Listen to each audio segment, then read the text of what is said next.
Hello everyone, एक बार फिर से स्वागत है आपका अपना यूट्यूब चैनल साइंस गुरु रवि में। गाइज, आप सभी को पता है रेलवे की एग्जाम डेट आ चुकी है और हम रेलवे वाले बच्चों के लिए बायोलॉजी का रिवीजन करवा रहे हैं। सभी चैप्टरों में से जो इम्पोर्टेंट कॉन्सेप्ट है, उन कॉन्सेप्ट को आपको थ्योरी की सहायता से यहाँ पर बोर्ड पे हम समझाते हैं।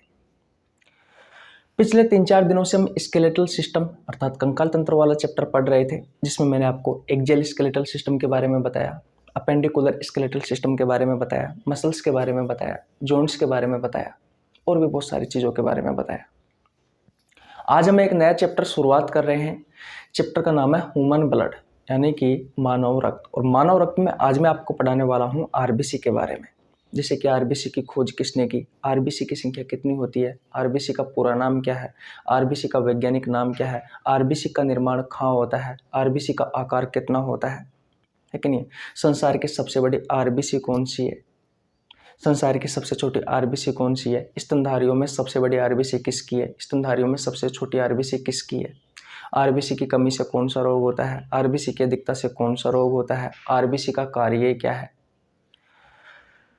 बहुत सारी चीज मैं आपको आरबीसी के बारे में पढ़ाने वाला हूँ, इसलिए वीडियो को शुरू से लेकर के एंड तक देखना। यहाँ से जितने भी क्वेश्चन पूछे गए हैं वो सभी क्वेश्चन मैं आपको करवाऊंगा 2016 से लेकर के 2023 तक। रेलवे ग्रुप डी में, एनटीपीसी में, एएलपी टेक्नीशियन में, आरआरबीजे में, आरपीएफ में जितने भी क्वेश्चन पूछे गए हैं वो सभी क्वेश्चन आज की इस क्लास में मैं आपको थ्योरी की सहायता से समझाने वाला हूँ। मेरे भाई चैनल पर नया है तो चैनल को जरूर सब्सक्राइब कर लेना, बेल आइकन को प्रेस कर लेना ताकि आपके पास हमारे वीडियो का नोटिफिकेशन टाइम टू टाइम पहुंच सके। आज की क्लास सिर्फ आपको देखना है, रटना कुछ भी नहीं है, सारी चीज़ें आपको यहाँ को यहीं समझ में आ जाएगी। चलिए आज की क्लास की शुरुआत करते हैं। हेडिंग क्या लगाओगे, आरबीसी। ठीक है, अब देखो आरबीसी से पढ़ने से पहले मैं आपको आरबीसी के बारे में कुछ बताना चाहता हूँ। क्या बताना चाहता हूँ, आप सभी को पता है हमारा जो शरीर होता है, हमारे शरीर में लगभग 5 से 6 लीटर ब्लड होता है, इतना आप सभी को पता है। और ब्लड का लाल रंग कैसा होता है, ब्लड का रंग कैसा होता है, तो ब्लड का रंग होता है लाल। ब्लड को आप रक्त, रुधिर या खून कुछ भी कह सकते हो। और ब्लड का लाल रंग किसके कारण होता है, हीमोग्लोबिन के कारण होता है। क्या कभी आपने सोचा है कि इस ब्लड में से क्या क्या होता है। देखो आपका जो ब्लड होता है ना, इस ब्लड के 2 भाग होते हैं, एक होता है ठोस भाग और एक होता है द्रव भाग। ठोस भाग होता है ये पूरे ब्लड का 45% होता है और जो द्रव भाग होता है ये पूरे ब्लड का 55% होता है। इसलिए आपने देखा होगा जो ब्लड होता है वो लिक्विड अवस्था में दिखाई देता है आपको, है कि नहीं, क्योंकि इसमें ठोस भाग 45% में है और जो द्रव भाग है वो थोड़ा ज़्यादा है 55% में। ठोस भाग में हम ब्लड सेल्स के बारे में पढ़ते हैं, यानी कि रक्त कोशिकाओं के बारे में पढ़ते हैं। और रक्त कोशिका कौन सी है आप अच्छे से जानते हो, आरबीसी, जिसके बारे में आज हम पढ़ने वाले हैं, डब्ल्यूबीसी, और एक होती है ब्लड प्लेटलेट्स। अभी थोड़े दिन पहले डेंगू हो रहा था जिसमें सबकी प्लेटलेट्स डाउन हो रही थी, वो वाली है ये ब्लड प्लेटलेट्स। तो 45% में भी 99% में अकेली ये है भैया आरबीसी। 0.2% में है डब्ल्यूबीसी और 0.8% में है मेरे भाई कौन, आपके ब्लड प्लेटलेट्स। और मैं आपको बता दूं ये जो द्रव वाला भाग है, इस द्रव वाले भाग में हम पढ़ते हैं प्लाज्मा के बारे में। ठीक है, इस प्लाज्मा में बहुत सारी प्रोटीन होती है। इसका जो रंग होता है वो होता है हल्का पीला और इसकी जो प्रकृति होती है वो क्षारीय होती है, क्षारीय प्रकृति का होता है। कभी हम आपको आगे प्लाज्मा के बारे में पढ़ाएंगे तब आपको बहुत सारी चीज़ों के बारे में बताएंगे। तो सबसे पहले तो मुझे ये बताओ कि यहाँ तक की कहानी आपको समझ में आई या नहीं आई। मैंने सिंपल सी बात की, आप सभी को पता है हमारे शरीर में खून होता है, हमारे शरीर में ब्लड होता है, हमारे शरीर में रुधिर होता है जिसका लाल रंग होता है। ये भी आपने देखा होगा, जब भी आपको चोट लगती है तो चोट लगते समय ब्लड बाहर आता है तो बाहर को हम अच्छे से देख पाते हैं, बाहर आता है तब हम ब्लड को अच्छे से देख पाते हैं। ब्लड का जो रंग होता है वो लाल होता है, थोड़ा लिक्विड अवस्था में होता है। ठीक है, तो भैया ब्लड के दो भाग होते हैं, एक ठोस भाग होता है, एक द्रव भाग होता है। पूरा ये ब्लड 100% है, तो इस 100% में 45% तो उसका ठोस भाग होता है, जिसमें हम ब्लड सेल्स रक्त कोशिकाओं के बारे में पढ़ते हैं। रक्त कोशिकाएं होती है आरबीसी, डब्ल्यूबीसी, ब्लड प्लेटलेट्स। तो आज की इस वीडियो में मैं आपको आरबीसी के बारे में पढ़ाने वाला हूं, जो ठोस भाग के सिर्फ 99% में उपस्थित होती है। डब्ल्यूबीसी 0.2% में उपस्थित होती है। ब्लड प्लेटलेट्स 0.8% में उपस्थित होती है।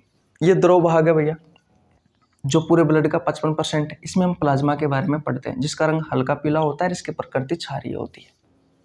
इतनी बात क्लियर है? किसी को कोई प्रॉब्लम यहाँ तक बिल्कुल नहीं होनी चाहिए। तो स्क्रीनशॉट ले लीजिए, छोटी सी चीज है। तो इससे आपको ये पता लग गया कि एक्चुअली में आरबीसी है क्या। तो आरबीसी क्या है? रक्त में पाई जाने वाली एक कोशिका है आरबीसी। ठीक है, तो जिसके बारे में आज की इस क्लास में हम पढ़ने वाले हैं। ठीक है मेरे भाई, किसी को कोई प्रॉब्लम यहाँ तक बिल्कुल नहीं होनी चाहिए। स्क्रीनशॉट ले लीजिए। अब हम आज की क्लास की शुरुआत करते हैं। आरबीसी से आपके एग्जाम में बहुत सारे क्वेश्चन पूछे जाते हैं मेरे भाई, ध्यान से पढ़ लेना, ध्यान से समझ लेना। मैं आपको बता दूं, इस यूट्यूब चैनल पर मैंने बायोलॉजी के बहुत सारे चैप्टर करवा रखे हैं, बहुत सारे चैप्टर के एमसीक्यू क्वेश्चन करवा रखे हैं। नहीं देखे हैं चैनल पर जाइए, प्लेलिस्ट में जाकर चेकआउट कर सकते हैं।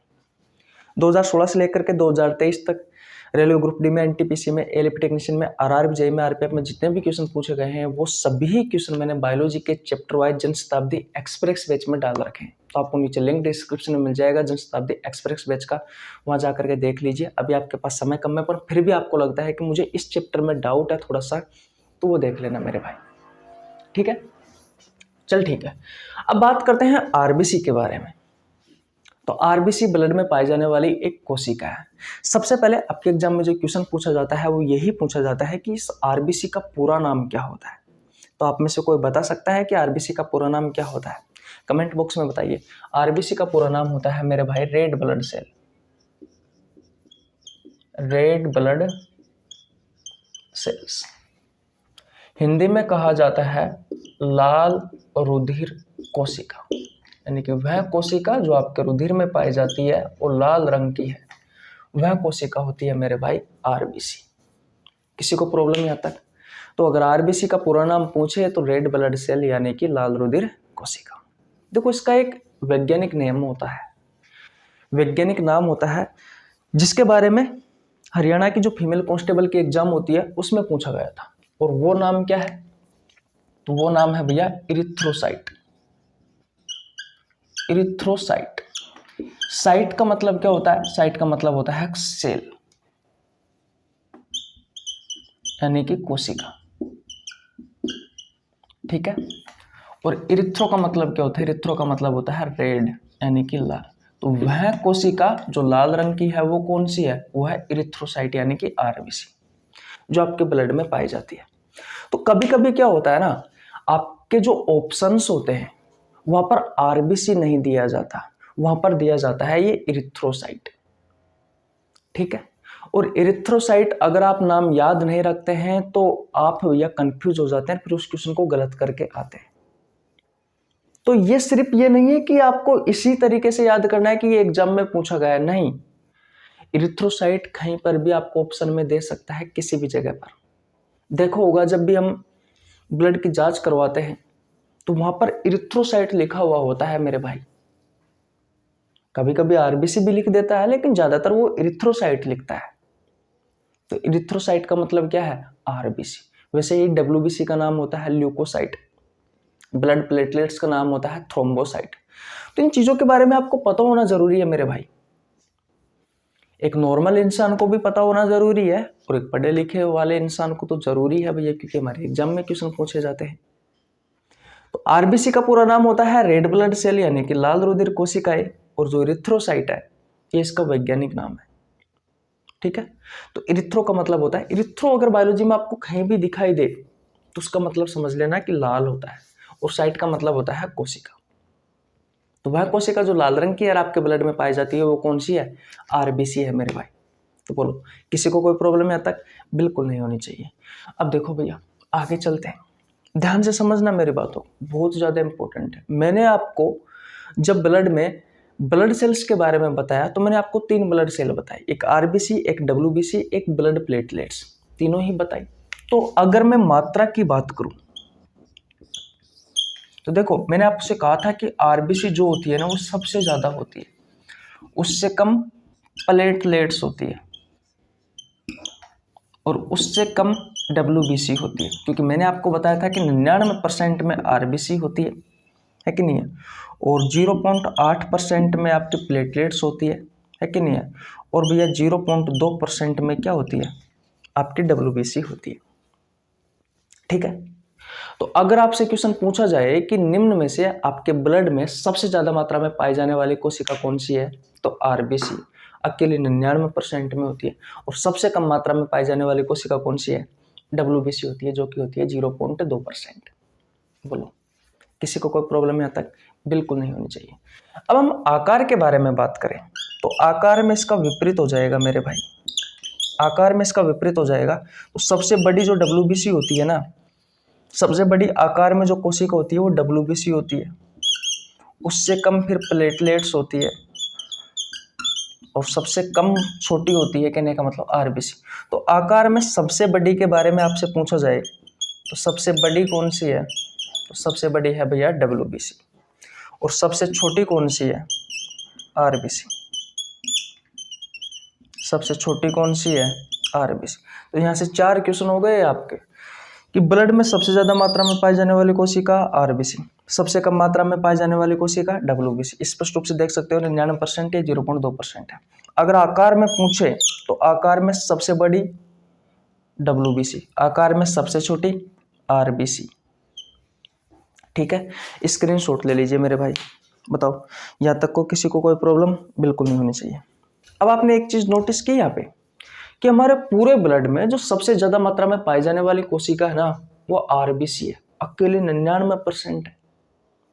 तो हमारी ब्लड की जो मुख्य कोशिका होती है ना वो यही होती है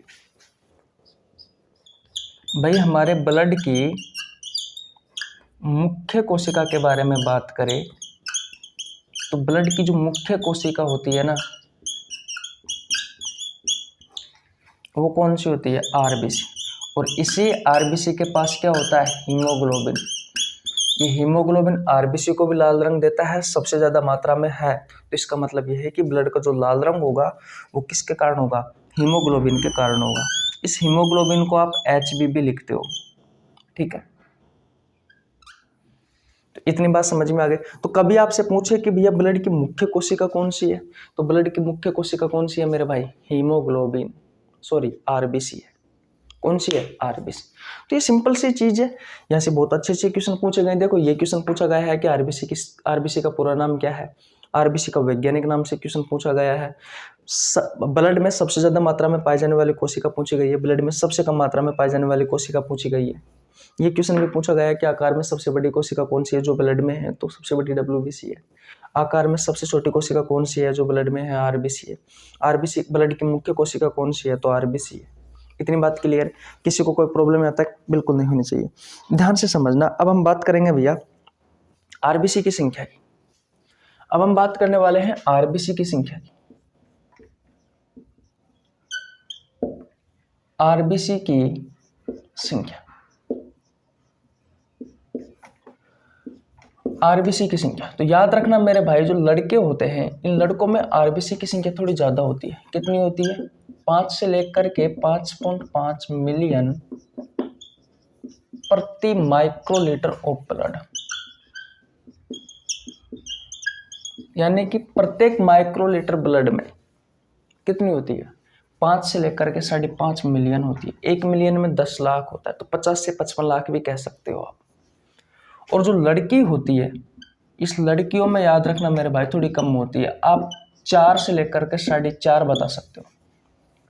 तो 4 से लेकर के 4.5 मिलियन प्रति माइक्रोलीटर ऑफ ब्लड, यानी कि प्रत्येक माइक्रोलीटर ब्लड में कितनी होती है लड़कियों में, 4 से लेकर के 4.5। अब आपके दिमाग में बहुत सारी चीजें आ रही होगी कि भाई लड़कों में ज्यादा क्यों है, लड़कियों में कम क्यों है।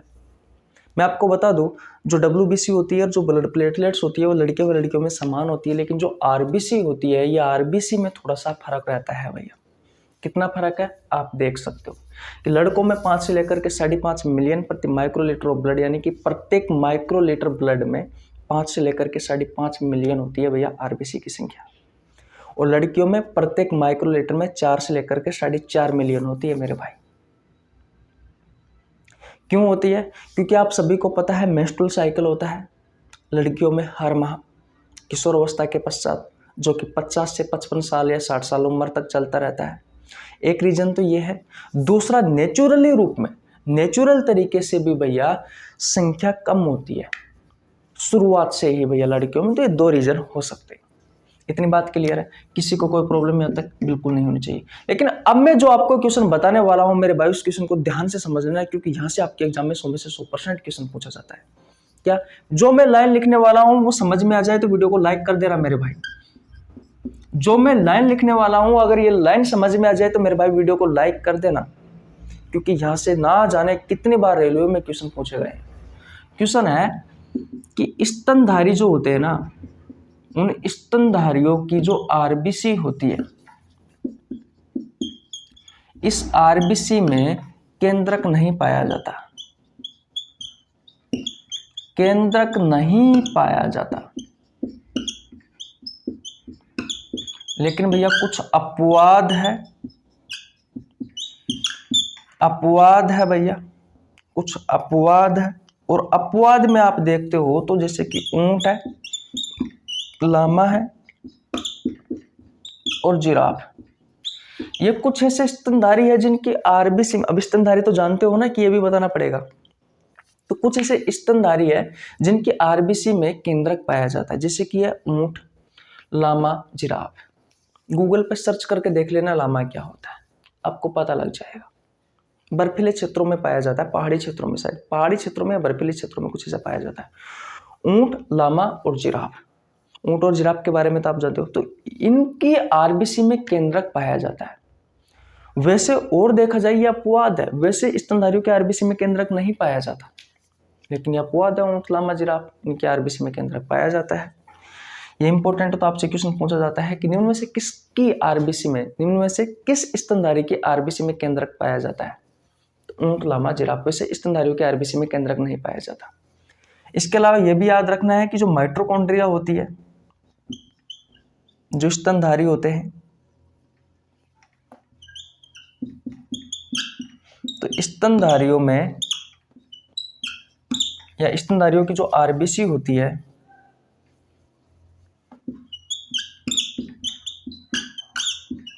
माइटोकॉन्ड्रिया भी नहीं पाया जाता, माइटोकॉन्ड्रिया भी नहीं पाया जाता है। तो ये दोनों लाइन आपको आसान लग रही होगी, लेकिन भैया आपके एग्जाम के पॉइंट ऑफ व्यू से बहुत ज्यादा इंपॉर्टेंट है।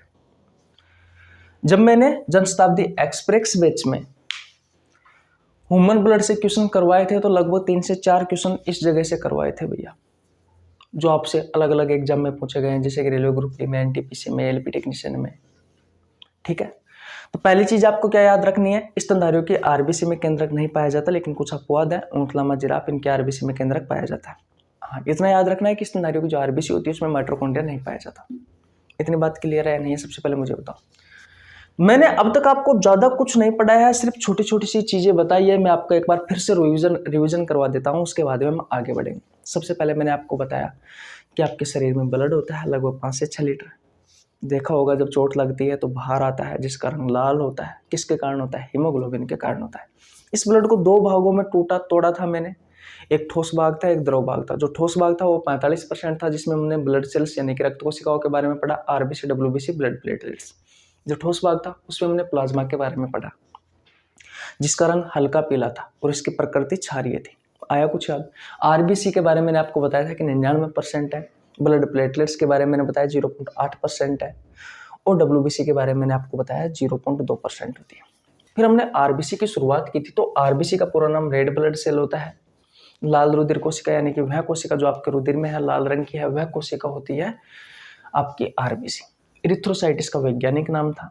ठीक है, मात्रा में सबसे ज्यादा आरबीसी होती है 99%, फिर प्लेटलेट्स होती है 0.8%, सबसे कम होती है आपकी डब्ल्यूबीसी जो कि 0.2% होती है। आकार में सबसे बड़ी डब्ल्यूबीसी होती है, फिर प्लेटलेट्स होती है, फिर आरबीसी होती है। आरबीसी का आकार सबसे छोटा होता है। कैसा होता है अभी मैं आपको बताने वाला हूँ। 7 से 8 माइक्रोमीटर की होती है, शायद याद रखना।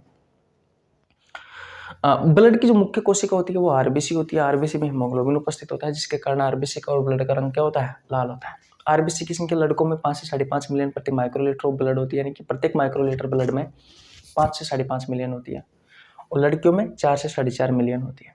स्तनधारियों की जो आरबीसी होती है उस आरबीसी में केंद्रक नहीं पाया जाता, लेकिन कुछ अपवाद है, ऊंट, लामा, जिराफ, इनके आरबीसी में केंद्रक पाया जाता है। स्तनधारियों की जो आरबीसी होती है इसमें माइटोकॉन्ड्रिया नहीं पाया जाता। ये चीज़ आपको याद रखनी है। बोलो, यहाँ तक बात क्लियर है? तो स्क्रीनशॉट ले लीजिए, मैं स्लाइड चेंज कर देता हूँ भैया। चलिए आगे। ओके, देखो भैया आगे चलते हैं। अब आरबीसी के निर्माण के बारे में बात कर लेते हैं कि एक्चुअली में आरबीसी का निर्माण कहाँ होता है। देखो हम पॉइंट वाइज चल रहे हैं भैया आगे, और आपको सब कुछ समझ में भी आ रहा होगा। आरबीसी का निर्माण के बारे में बात करें कि आरबीसी का निर्माण कहाँ होता है, तो ध्यान से समझना मेरे भाई। जहां ब्लड का निर्माण होगा वहीं आरबीसी का निर्माण होगा। सिंपल सी बात है। देखो, आपकी जो हड्डियां होती है कुछ इस तरह की होती है, ठीक है? ऐसी होती है आपकी हड्डियां। हड्डियों के बड़ी बड़ी हड्डियों के बीच में से खोखला भाग पाया जाता है, और ये जो खोखला भाग होता है ना, ये वाला, इस खोखले भाग को कहा जाता है, ये जो खोखला भाग होता है, इस खोखले भाग को क्या कहा जाता है? इस खोखले भाग को कहा जाता है बोन मेरो। ठीक है मेरे भाई, क्या कहा जाता है? Bone marrow. इस बोन मेरो के भी दो भाग होते हैं। एक होता है येलो बोन मेरो, ठीक है, और एक होता है रेड बोन मेरो।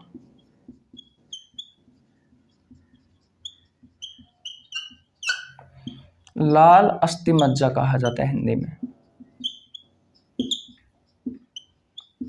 और इसे कहा जाता है पीली अस्थि मज्जा।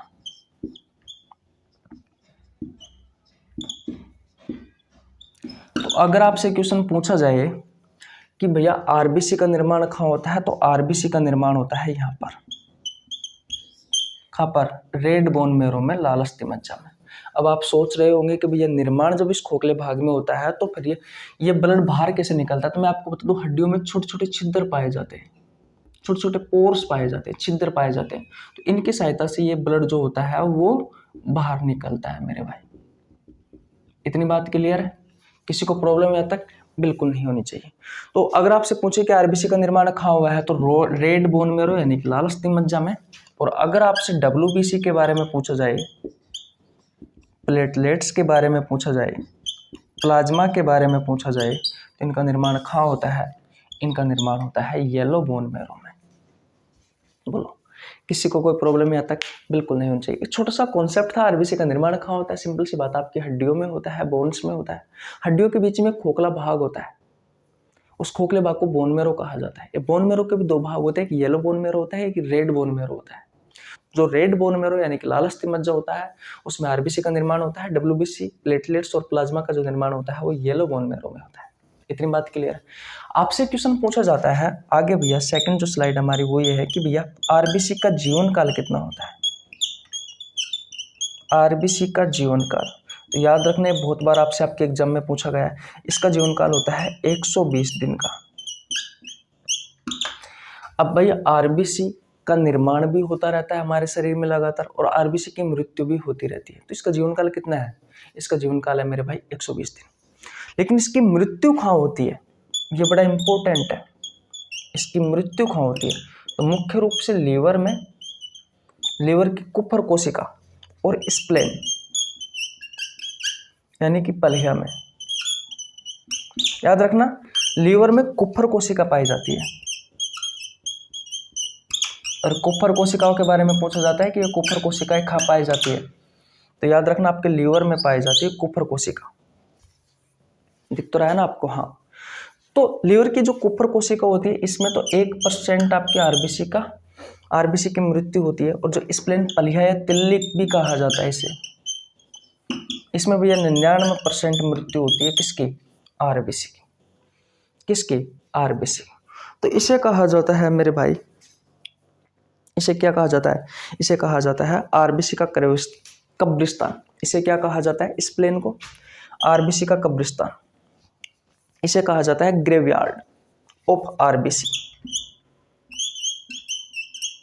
ग्रेवयार्ड ऑफ आरबीसी, यानी कि आरबीसी का कब्रिस्तान।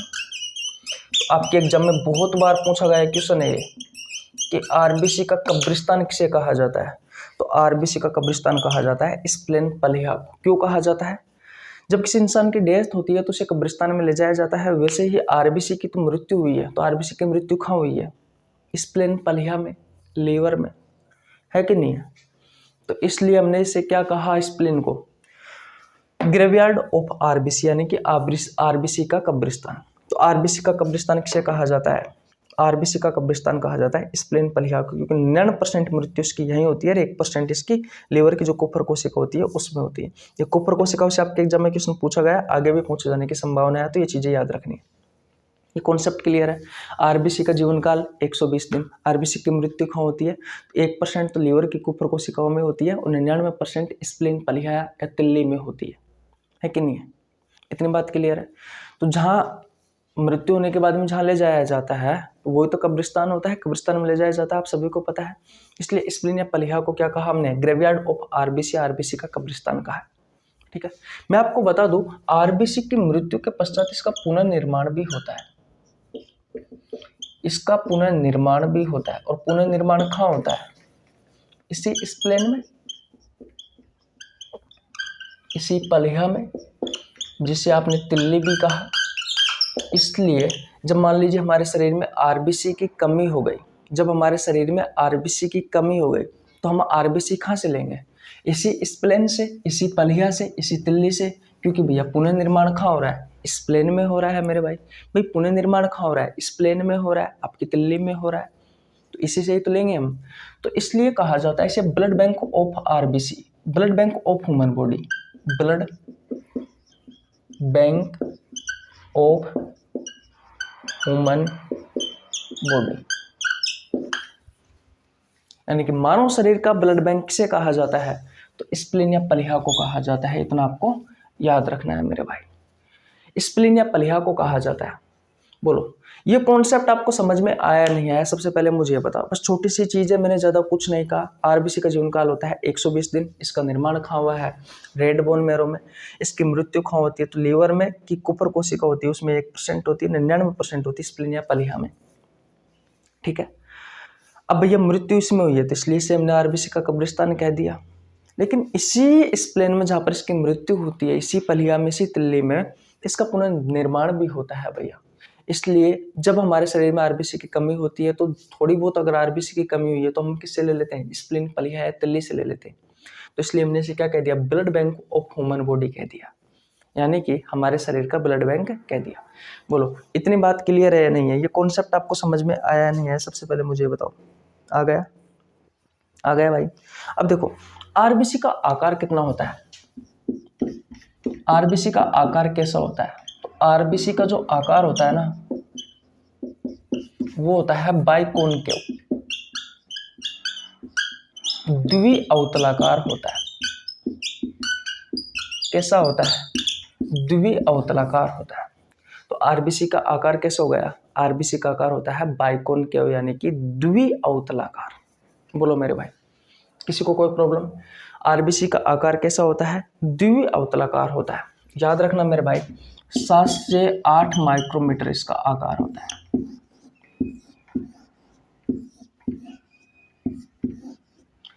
ठीक है, तो ये चीज भी याद रखना। आकार कह सकते हो किसका आकार 7 से 8 माइक्रोमीटर होता है। आकृति कह सकते हो कि भैया इसकी बाइकोनकेव होती है, यानी कि द्विअवतलाकार होती है। आप ऐसे भी कह सकते हो, कोई दिक्कत वाली बात नहीं। जैसे आपको समझ में आए वैसे याद कर लेना पड़ी ये चीजें। ठीक है, किसी को कोई प्रॉब्लम यहाँ तक बिल्कुल नहीं होनी चाहिए। बोलो यहाँ तक किसी को कोई प्रॉब्लम बिल्कुल नहीं होनी चाहिए। मैंने कुछ नहीं बताया, सिर्फ निर्माण बताया है, जीवन काल बताया है। जैसे कि हमारी उम्र 100 साल होती है, इसे कहा जाता है, वैसे होती नहीं है। आजकल तो 50-60 पे निमट जाते हैं लोग, है कि नहीं है? वैसे मैंने जीवन काल बताया, फिर मृत्यु बताई है और इसका आकार व आकृति बताई है। इसका पुनर्निर्माण भी कहाँ होता है? पलिया में। हमारा तो पुनर्निर्माण भी नहीं होता। ठीक है, इतनी बात समझ में आ गई। अब स्क्रीनशॉट ले लीजिए। सिंपल सी चीजें भैया, ज्यादा कुछ नहीं है। मैं आपको ज्यादा अंदर लेके नहीं जाऊंगा। जो जो अच्छी अच्छी चीज़ें जहाँ से आपके एग्जाम में क्वेश्चन पूछे जाते हैं मैं यहाँ पर वही सिखाने आया हूँ। वैसे मैंने बहुत सारी चीज़ें सिखाई है। अगर आपने ये चैप्टर नहीं पढ़ा है तो ब्लड सर्कुलेटरी सिस्टम वाले चैप्टर में मैंने पढ़ा है। वैसे तो ब्लड सर्कुलेटरी सिस्टम में ही ह्यूमन ब्लड के बारे में पढ़ाया जाता है, लेकिन मैंने ह्यूमन ब्लड के बारे में अलग से भी पढ़ाया है। तो आपको नीचे लिंक डिस्क्रिप्शन मिल जाएगा। थोड़ी पुरानी वीडियो है 2 साल पहले की, लेकिन के देख लेना भैया, आपके एक भी क्वेश्चन नहीं छूटेगा। हाँ, मुझे पुरानी वीडियो में पढ़ाने का एक्सपीरियंस नहीं था, अभी भी नहीं है। मैं सीख रहा हूँ और हर रोज़ सीखने की कोशिश करता हूँ। आप भी सीखिए, आपको भी सफलता जरूर मिलेगी। ठीक है, तो स्क्रीनशॉट ले लीजिए भैया। ले लिया आपने? ओके। अब भैया यहाँ तक तो किसी को कोई प्रॉब्लम नहीं होगी। लेकिन अब मैं जो चीज़ें आपको बताने वाला हूँ, यहाँ से आपके एग्जाम में क्वेश्चन पूछे जाते हैं मेरे भाई। देखो, जो जो अच्छी अच्छी चीज़ें होती है ना, वो तो मैं आपको पहले ही बता देता हूँ भाई। जो अच्छी चीज़ें होती है वो तो मैं आपको पहले ही बता देता हूँ। ध्यान से समझना मेरी बातों को, नहीं तो फिर गलती कर बैठोगे भैया। और इस बार हमें गलती नहीं करनी है, इस बार हमें एग्जाम पास करनी है, क्योंकि हमारे पास समय नहीं है मेरे भाई। हमारे पास समय नहीं है। देखो, अगर मैं बात करूं कि सबसे बड़ी संसार में आरबीसी किसकी होती है, यानी कि संसार में सबसे बड़ी आरबीसी,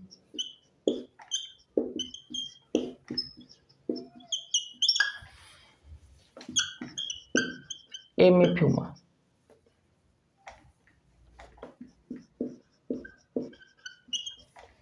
ये स्पेलिंग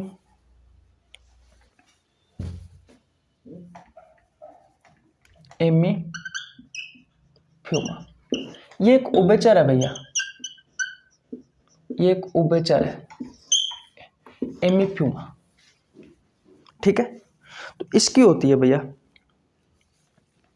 इसकी होती है संसार में सबसे बड़ी आरबीसी। तो अगर आपसे क्वेश्चन पूछा जाए कि संसार में सबसे बड़ी आरबीसी किसकी होती है, तो ये एक उभयचर है एमिफ्यूमा, इसकी होती है मेरे भाई। इतनी बात क्लियर है? ठीक है, किसी को कोई प्रॉब्लम बिल्कुल नहीं चाहिए। अब देखो, सबसे छोटी के बारे में पूछे तो सबसे छोटी में आपको एक चीज याद रखना है, सबसे छोटी आरबीसी में कस्तूरी हिरण।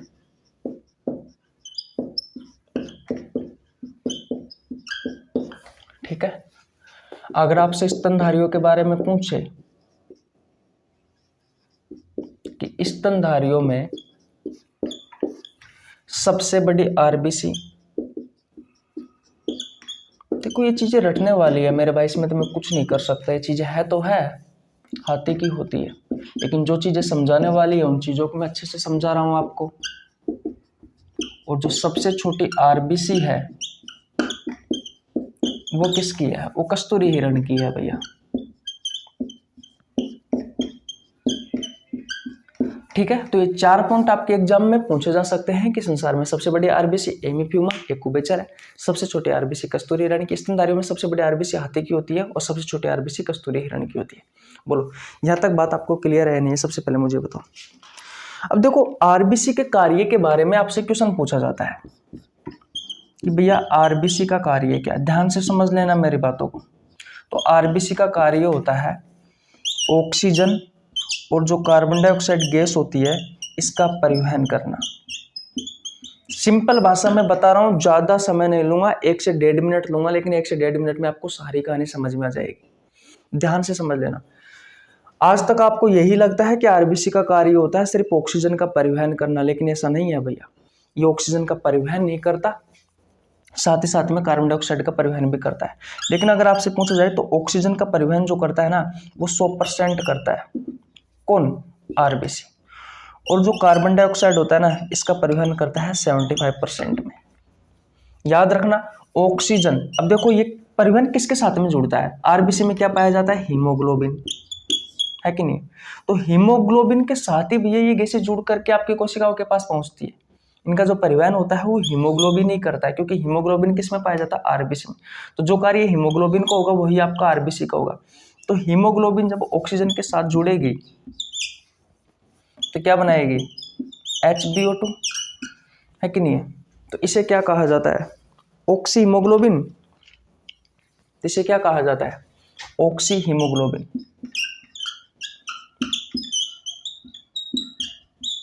Oxy haemoglobin. खैर, ये चीज आपको याद करो तो करो, नहीं तो कोई दिक्कत नहीं है। तो अगर आपसे अगर आपके एग्जाम में क्वेश्चन पूछा जाए कि हमारे शरीर में जो ऑक्सीजन होती है वो किस रूप में होती है, तो वो एक ऑक्सी हीमोग्लोबिन के रूप में होती है, क्योंकि हीमोग्लोबिन के साथ में जुड़ करके रहती है भैया, बस इतना याद रखना है। और जो कार्बन डाइऑक्साइड होती है, तो कार्बन डाइऑक्साइड जब हीमोग्लोबिन के साथ में जुड़ती है, आपने देखा होगा कि आपका जो ब्लड होता है ना वो दो प्रकार का होता है, एक होता है प्योर ब्लड, एक होता है इम्प्योर ब्लड। प्योर ब्लड ऐसा ब्लड होता है जिसमें कार्बन डाइऑक्साइड गैस की मात्रा ज़्यादा होती है और कार्बन डाइऑक्साइड गैस की मात्रा कम होती है। और इम्प्योर ब्लड ऐसा ब्लड होता है जिसमें कार्बन डाइऑक्साइड गैस की मात्रा ज़्यादा होती है और ऑक्सीजन गैस की मात्रा कम होती है। देखो बता ही देता हूँ काम आने वाली चीज़ है। ब्लड जो होता है वो दो प्रकार का होता है गैसों की अवस्था में, एक होता है प्योर ब्लड यानी कि शुद्ध रक्त, और एक होता है इम्प्योर ब्लड, ठीक है, यानी कि अशुद्ध रक्त। शुद्ध रक्त ऐसा रक्त होता है जिसमें ऑक्सीजन गैस की मात्रा तो ज़्यादा हो और कार्बन डाइऑक्साइड गैस की मात्रा कम हो। सिंपल भाषा में समझा रहा हूँ, समझ लेना, बहुत इंपॉर्टेंट चीज़ है। तो अगर आपसे कोई प्योर ब्लड शुद्ध रक्त के बारे में पूछे तो बता देना, सिंपल सी बात है, उसमें ऑक्सीजन गैस की मात्रा ज़्यादा होगी, कार्बन डाइऑक्साइड गैस की मात्रा कम होगी। इम्प्योर ब्लड ऐसा ब्लड होता है जिसमें कार्बन डाइऑक्साइड गैस की मात्रा ज़्यादा होती है और ऑक्सीजन गैस की मात्रा कम होती है। जब मैंने हृदय की कार्यप्रणाली पढ़ाई थी तब मैंने वहाँ पर अच्छे से बताया था, और इसका कितना उपयोग है ये भी मैंने आपको बताया था जब हृदय की कार्यप्रणाली पढ़ाई थी तो, ठीक है। तो हमारे शरीर में जो ऑक्सीजन होता है वो किस रूप में होता है, ऑक्सी हीमोग्लोबिन के रूप में होता है। तो आपके ब्लड में कार्बन डाइऑक्साइड गैस भी रहती है और ऑक्सीजन गैस भी रहती है, दोनों का परिवहन करने का कार्य कौन करता है, हीमोग्लोबिन। लेकिन 100% आरबीसी किसका करती है, ऑक्सीजन का, और 75% कार्बन डाइऑक्साइड का। तो बाकी का 25% ये जो कार्बन डाइऑक्साइड होता है ना, ये बाकी का 25% जो कार्बन डाइऑक्साइड होता है ये जल के साथ में क्रिया कर लेता है, तो क्या बनाता है, H2CO3, ये होता है कार्बनिक अम्ल, कार्बनिक एसिड, ठीक है। इतना आपको याद रखना है, बस इतनी चीज़ याद रख लेना और ज़्यादा आपको कुछ याद रखने की आवश्यकता नहीं है। स्क्रीनशॉट ले लीजिए भैया। अब ध्यान से समझना, ये चीज़ें आपको समझ में आई या नहीं आई, बस इतना याद रखना, कुछ याद नहीं रखना, कि ऑक्सीजन का और कार्बन डाइऑक्साइड का परिवहन में सहायक होता है आरबीसी, ठीक है। 100% तो ऑक्सीजन के परिवहन में हेल्प करता है और 75% कार्बन डाइऑक्साइड के परिवहन में हेल्प करता है। ज़्यादा कुछ याद नहीं रखना, ठीक है। स्क्रीनशॉट ले लीजिए। इतनी बात क्लियर है, ओके। मिटा दूं, ओके भैया। अब ध्यान से समझना, अभी तो टाइम बचा हुआ है स्लाइड चेंज करने में। स्क्रीनशॉट आपने ले लिया होगा, सिंपल सी बातें हैं, चीज़ें आपको याद हो गई होगी। अब देखो मैं यहाँ पे 2 क्वेश्चन बता रहा हूँ आपको, ध्यान से समझना मेरे भाई। दोनों ही क्वेश्चन बहुत ज़्यादा इंपॉर्टेंट है जो आपसे आपके एग्जाम में बार बार पूछे जाते हैं। आज की इस क्लास में आरबीसी के बारे में पढ़ाने वाला हूँ। मुझे घर भी जाना है, पापा का और घर वालों का, मम्मी का, इनका फ़ोन आ चुका है भैया। कल भी शाम को आया था, पापा पूछ रहे थे कि भैया कब घर आ रहे हो, क्योंकि मैं दशहरे पर भी नहीं गया। पहले राखी पे गया था, राखी के बाद में सीधा अब जाऊँगा दिवाली पे। दिवाली पे भी कब जाऊँगा, कल नहीं परसों की दिवाली हो गई, आज नहीं कल जाने का विचार है। अब देखते हैं, अब शाम को वीडियो भी शूट करनी है, अभी रूम की सफाई भी करनी है, अपलोड की सफाई भी करनी है, बहुत सारा काम है, तो थोड़ा सा टाइम का वो रहेगा। तो हो सकता है कि भैया हम दिवाली पर आपको 3 दिन की छुट्टी दे दे, 3 या 4 दिन की छुट्टी दे दे, क्योंकि गाँव जाऊँगा तो 2-3 दिन तो ऐसे ख़राब हो जाएंगे। मैं सोचूंगा आज वीडियो शूट करके लेके जाऊँगा आपके लिए, लेकिन करूँ क्या, काम भी बहुत सारा है। कल थोड़ा सा एक इमरजेंसी काम आ गया था तो वहाँ चला गया, इस वजह से आज सुबह आपकी वीडियो अपलोड नहीं आ पाई, वीडियो नहीं आ पाई, क्योंकि शाम को बहुत ज़्यादा तबीयत ख़राब थी, सिर दर्द करा था बहुत खतरनाक तरीके से, हाई लेवल से। कल खाना भी नहीं खाया अच्छे से, सो गया था। फिर भी मैंने आपके लिए क्वेश्चन तो वैसे कैसे न कैसे करके डाले, टेलीग्राम चैनल पर भी डाले और यूट्यूब पर भी डाले। देखो भैया, अब मैं आपको कुछ बता रहा था, आपसे आपके एग्जाम में क्वेश्चन पूछा जाता है कि जो एक हीमोग्लोबिन का जो अणु होता है, अणु अपने साथ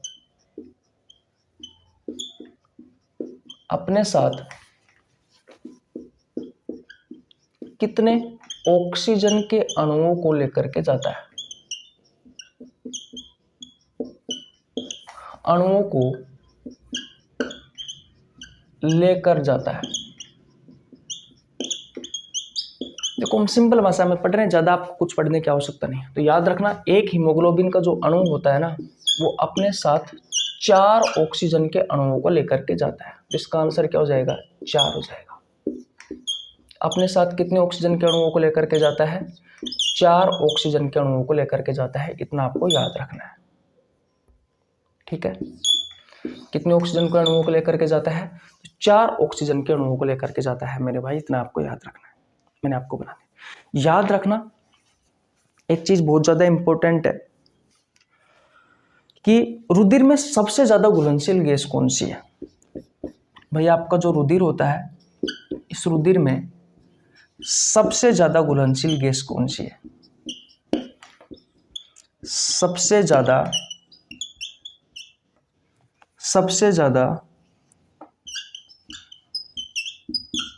घुलनशील गैस कौन सी है?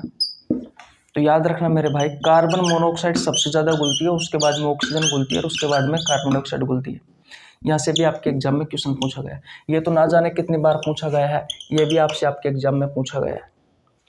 ठीक है, तो सबसे ज्यादा रुधिर में घुलनशील गैस कौन सी है? Carbon monoxide. ये साइलेंट सुसाइड गैस होती है, पहले इंसान को तड़पा तड़पा कर मारने का काम करती है, पहले इंसान को बेहोश करती है, उसके बाद में इंसान रात रात में गायब हो जाता है।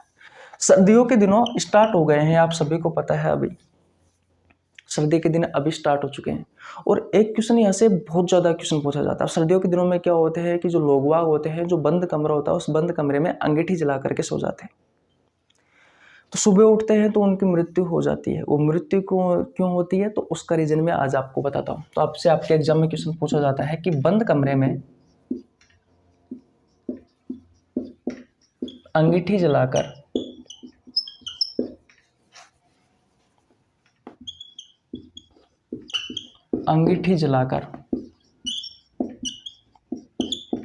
क्यों नहीं सोना चाहिए?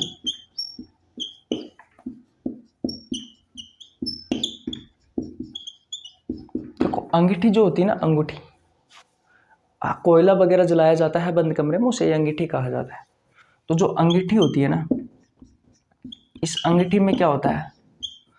कोयला होता है, और कोयला जलेगा तो इससे क्या निकलेगा? कार्बन निकलेगा। अब भाई रूम बंद है, आप सभी को पता है। अब भाई बंद रूम है, इसमें आप अंगीठी जला करके सो रहे हो, तो उसमें ऑक्सीजन की कमी होगी। तो ये जो कार्बन होता है ना, जो कोयले में था, वो ऑक्सीजन के आधे अणु के साथ में क्या कर लेता है? क्रिया कर लेता है। जब ऑक्सीजन के आधे अणु के साथ में क्रिया करेगा तो क्या बनाएगा? Carbon monoxide gas. और आप सभी को पता है, आपके ब्लड में घुलने का, आपका जो ब्लड होता है उसमें सबसे ज्यादा कौन सी गैस घुलनशील होती है? Carbon monoxide. ये गैस कौन सी है? ये होती है कार्बन मोनोऑक्साइड,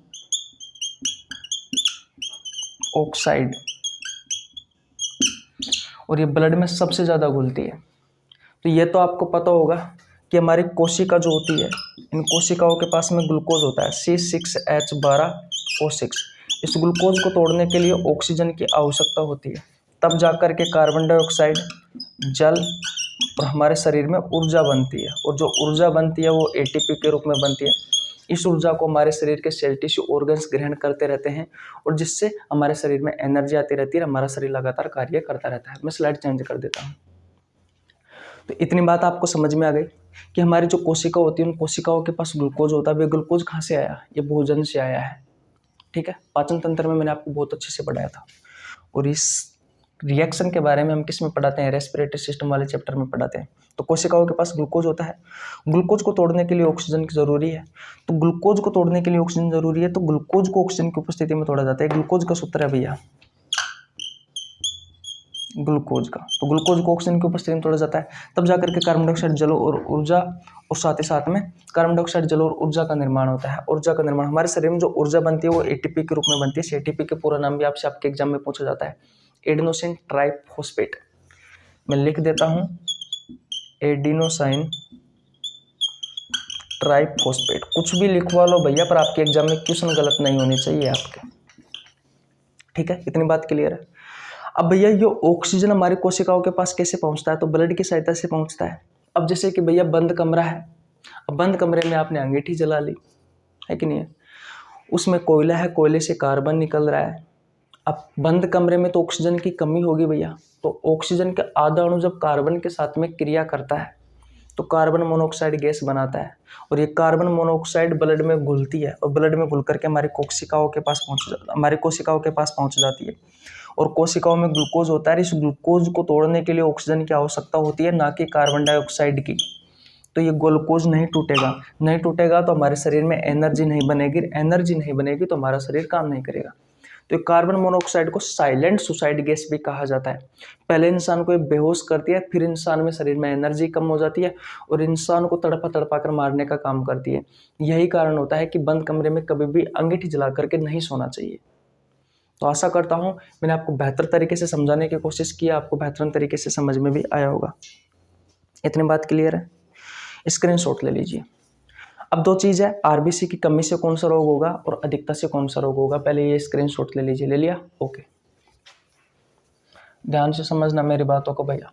देखो मैंने जो चीज़ें आपके एग्जाम में पूछी जाती है वो कोई भी चीज़ नहीं छोड़ी है। वैसे मैंने आरबीसी से कोई भी एक भी ऐसा क्वेश्चन नहीं है जो मैंने छोड़ा।